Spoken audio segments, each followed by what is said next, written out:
In the heart of Umuahia, where stories traveled faster than the wind, Nkem and Obina's kitchen wasn't just a restaurant, it was a landmark. Nkem and her husband Obina were the image of marital bliss. 6 years, no child, but full of warmth and success. Nkem was everything a wife should be: gentle, respectful, prayerful, and strong. Obina. He was once the envy of every man.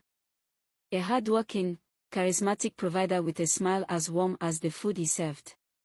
But suddenly, he wasn't. It didn't happen overnight. First, it was his late nights. Then the strange perfumes. Then the coldness. Obina began ignoring Nkem, brushing her off like a fly. He laughed louder with other women. This got worse. He was no longer himself. His infidelity was now public knowledge. He stayed longer at Amora's compound, his cousin, the one who once lived with them. The one Nkem never fully trusted. She had returned to the village recently and Obina was suddenly always at her compound. He would rather sleep over at Amora's house rather than his own. The villagers noticed. What's happening to Obina? How can a man change like that toward a woman who worships him? Nkem is not perfect, but she doesn't deserve this. They whispered it at the palm wine stalls. At the well. After evening prayers. Obina was not himself. Nkem tried everything: silent treatment, sweet gestures, fasting. Nothing worked. Then one night, she found a strange red bead under their bed. Obina had begun wearing a bracelet he claimed was just protection from village spirits. But Nkem's spirit told her something deeper was at play. His smile no longer reached his eyes. He laughed in his sleep. He muttered strange things. He sometimes looked at her like she was a stranger. Nkem stared into the fire one night and whispered to herself. This is not ordinary. She needed answers. She knew she had to do something.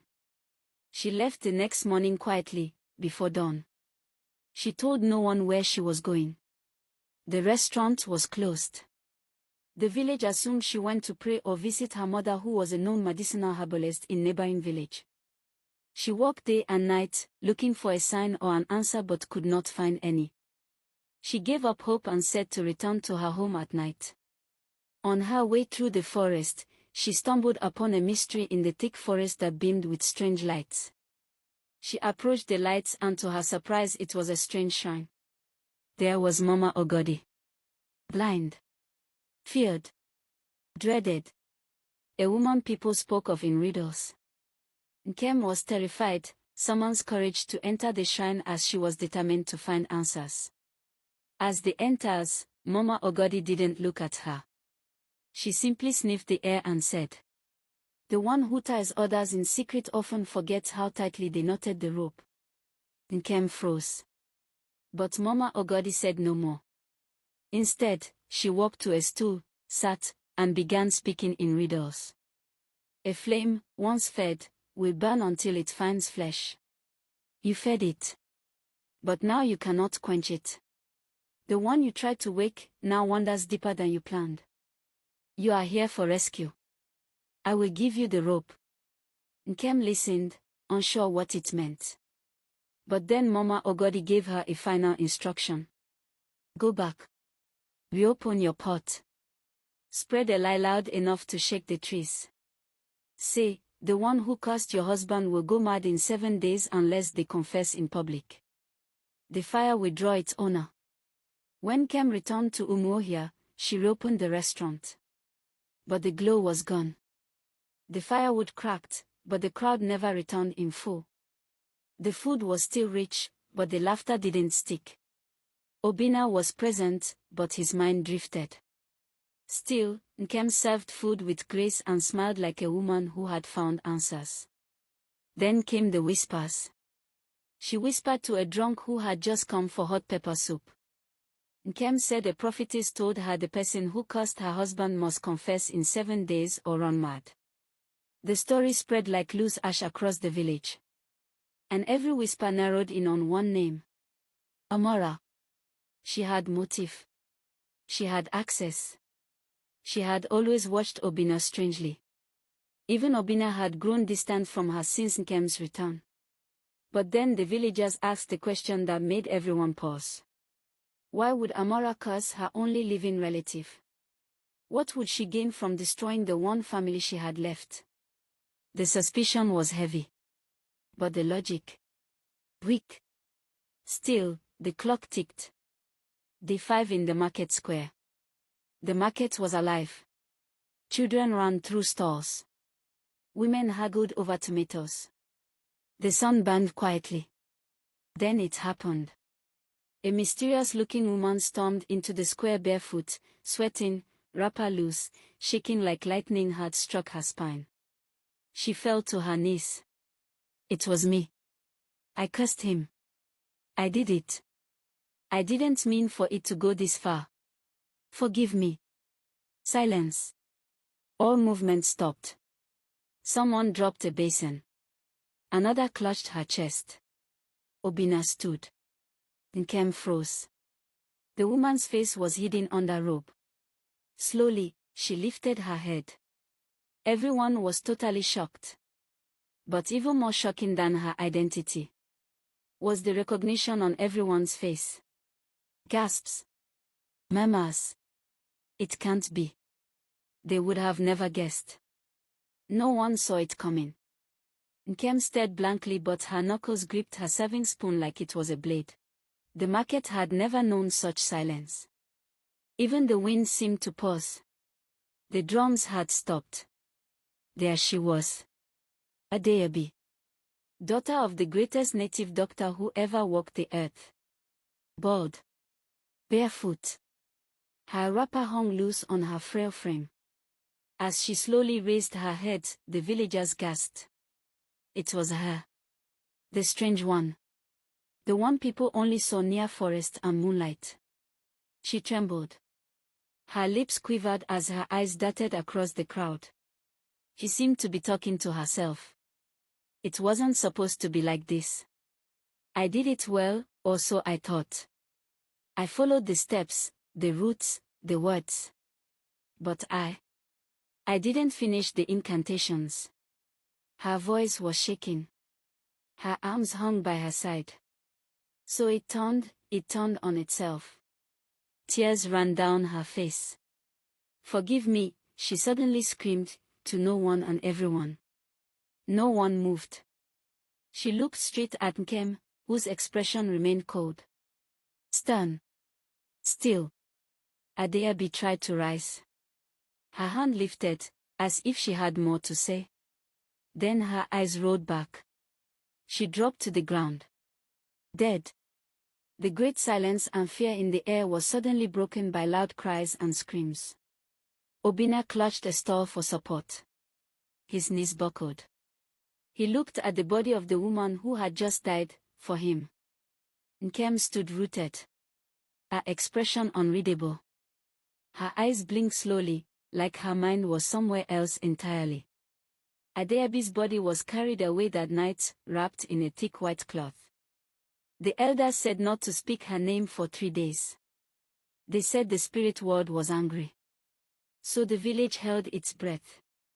It was believed that the curse on Obina was broken when she died. Whispers rise. She's gone. Adeyabi is dead. Why would she do this? But no one had answers. The only thing louder than the silence was the suspicion. All speculations turned to Amara. She had motive. She was too close in a strange way. She had always been close. She would have paid Adeyabi to curse him, they said. They called her a witch. Children threw stones at her hut, calling her names and running off. Someone tied a dead bird to her doorpost. She could no longer sleep. So one morning, she wore a plain white wrapper, her face pale with fear, and walked barefoot to the square. She stood before the stone of Izimio, the god who sees all. And she raised her hands. If I, Amora, ever cursed Obina, may I fall dead now. The village held its breath. Nothing happened. Seconds passed and turned to minutes. She was still standing strong to everyone's amazement. Then Amora dropped her arms and walked away. That was the moment the village knew. Amora was clearly innocent. Obinna and Nkem returned to their normal life. Nkem had reopened the restaurant with Obinna. Customers came. The smell of soup returned to the market. Things seemed to be going well for the couple. Happiness and laughter returned. Until it did not. Suddenly Nkem. She no longer slept. Her nights were a battlefield. Every night, she tossed, turned, screamed. In her dreams, a faceless figure chased her. Through fire, through rivers, through her own home. No voice. Just terror. She would wake up sweating, shaking, with marks on her body. She began to fear the night. Even fear her own shadow. Obinna held her every night, comforting her. But something in his spirit whispered, "This is not over." Then came the seventh day. That afternoon, the market was full. The sun was kind. Buying and selling took place with ease. Then came the scream. "You! All of you!" A figure came running into the market square as though it was pursued by a ghost, barefoot. Hair undone. Eyes wild, looking restless like a mad person. "He never loved me." Everyone turned. It wasn't Nkem, looking like a shadow of herself. Her wrapper loose, hair wild, eyes sunken. She stumbled into the square like a mad woman. "You all judged me," she shouted. "He was mine. Mine." Women backed away. A trader dropped her tray. "He was drifting away from me. He stayed out late. Started talking with women privately. He stopped touching me." Her voice cracked. People froze. "I thought maybe it was because I didn't give him a child." Gasps. "So I went to Adeobi. I told her to make a charm for me, a love charm. I was losing him, he was slipping away from me." Her voice cracked continuously. "I begged her. I paid her.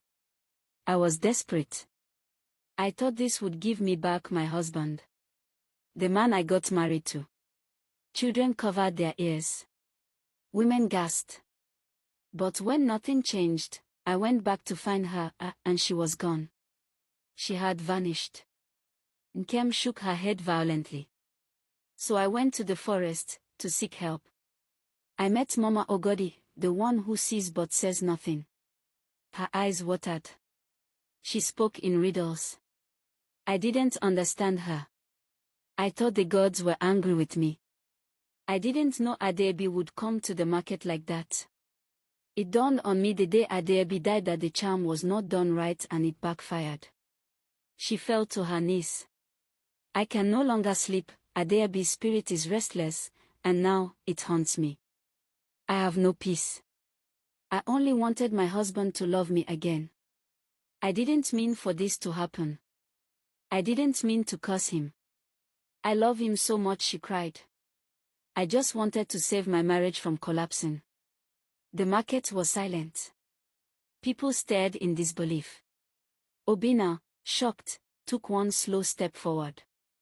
He spoke. "I cannot believe what I am hearing. I must be dreaming," he said. "I remember the day Adeobi died. I sat on the floor that night at home and cried, not just because she died, but because a deep voice in my spirit whispered, 'The guilt you feel is misplaced.' I didn't understand this. I wanted answers I know I couldn't get. So it broke me. Now, it all makes sense. Nkem, my wife who cried every night for me, has cursed me." He was pained. Everyone could see this on his face.